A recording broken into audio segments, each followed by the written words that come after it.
As part of a legal filing this week, the January 6th committee has revealed what they believe to be the first plot to use the Senate to overturn the results of the 2020 election.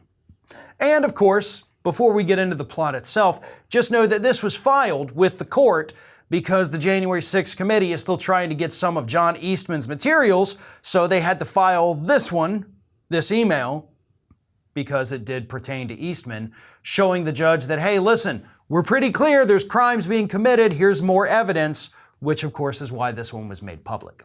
So here's how this plan worked. You had a New York lawyer by the name of Kenneth Chesebro who sends an email. I'll just read this.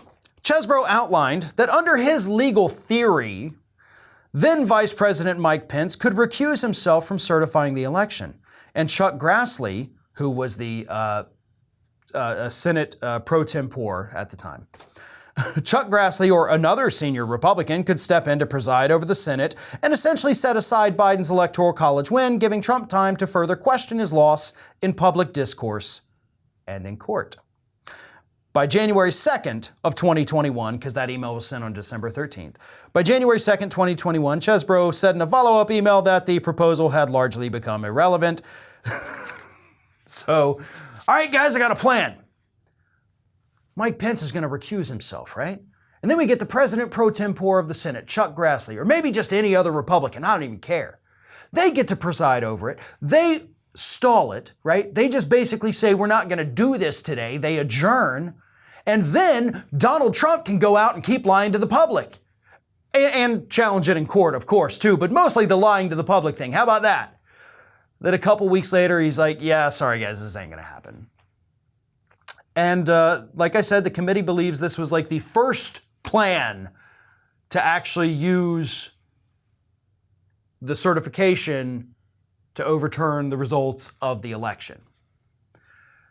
It's amazing what we don't know about what took place between the 2020 election and January 6th.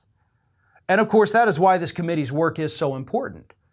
And this is, again, just one of the many bombshells that the committee had already basically told us, hey, get ready, there's going to be lots of bombshells before the primetime hearings start next week. So what else do we not know?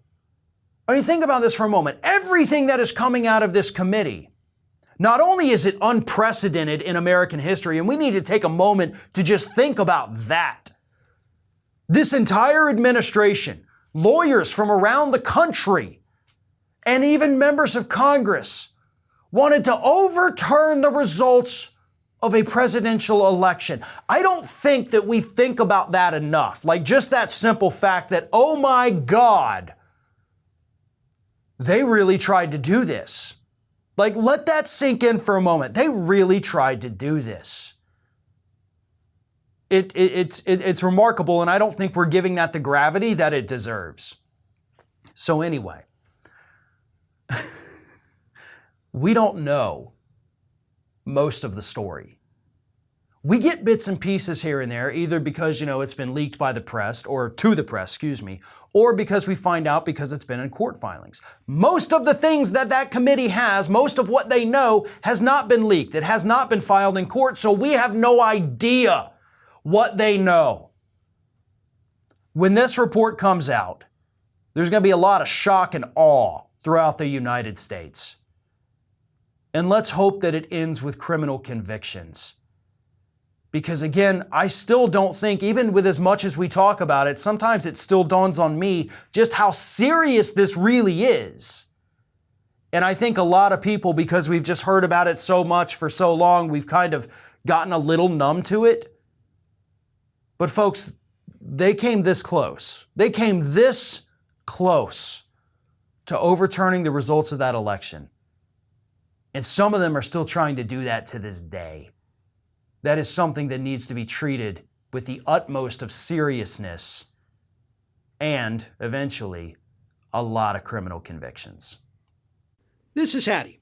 Hattie wants to know why you have not subscribed to our channel. You obviously like our videos, so do us a favor and subscribe.